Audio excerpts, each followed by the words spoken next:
Black Panther was an epic movie in my opinion. Christian or not, I'm sure you could appreciate the action-packed scenes throughout. As a black man, I certainly was proud of the importance of family, legacy, and tribal ceremonies. Of course, not exactly the same, but there were several tribal ceremonies in the Old Testament ordered by God. I hadn't been on the lookout for the sequel to Black Panther, but I was certainly overjoyed when I saw the trailer. Queen Ramonda, Shuri, M'Baku, Okoye, and the Dora Milaje fight to protect their nation from intervening world powers in the wake of King T'Challa's death. As the Wakandans strive to embrace their next chapter, the heroes must band together with Nakia and Everett Ross to forge a new path for their beloved kingdom. Let's dissect what's going on here and put things in a biblical perspective. As Christians, we must put on the full armor of God as stated in Ephesians 6:10-18. We must protect our mind, body, and soul from intervening contamination of the world, which can be a multitude of things. Taking a stand against the devil's schemes is the key. Although our struggle is not against flesh and blood, as in the Black Panther, but against the rulers, authorities, the powers of this dark world, and against the spiritual forces of evil in the heavenly realms. You can certainly say that the rulers and authorities of other powerful worlds are seeking to destroy the kingdom that King T'Challa once built in this movie. The result is Black Panther, Wakanda Forever, a bittersweet epic out November 11th that honors Boseman's legacy while expanding the world he loved so much.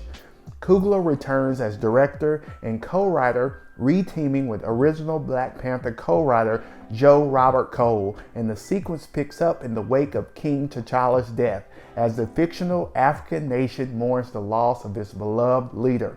The parallel here is with the death of Christ, in which I'm not comparing T'Challa with Christ at all. That would be extremely foolish of me to even think that a fictitious character would compare to the one and only true king, the great I Am. However, the Bible clearly states that the people mourned the death of Christ after he was crucified. Mark 16:10 states, "She went and reported to those who had been with him while they were mourning and weeping." And we see in Luke 23:27, "And following him was a large crowd of the people, and of women who were mourning and lamenting him." Unlike their beloved leader in the Black Panther, we know without a shadow of a doubt that Jesus rose on the third day and will forever reign for eternity. Familiar faces like Queen Ramonda, Shuri, Nakia, Okoye, and M'Baku are not only grieving their king, but fighting to protect their home from new dangers. The movie is very much about how you move forward while dealing with a tragic loss, explains producer Nate Moore. All of the characters, both old and new, are dealing with how loss can affect your actions in ways that are emotional and surprising. Wakanda Forever is a story of grief, and Boseman's death shaped both the plot and the filmmaking process. But it's also a story of joy, introducing bold new heroes and celebrating the rich world of Wakanda. Every cast member says that the shoot was an emotional affair, but they also found it cathartic and even fun. I'm fully aware as a Christian that this world is not sustainable and that we're only given a specific time on this side of heaven. Mourning the loss of a loved one and even my death is inevitable. However, I know that I'll spend eternity in heaven. So the question is, how can you and I cope with the loss of a loved one? First and foremost, I encourage you to express your grief to God through prayer. He knows exactly what you're going through, and because He's a good Father and near to the brokenhearted, He'll give you strength in spite of your pain.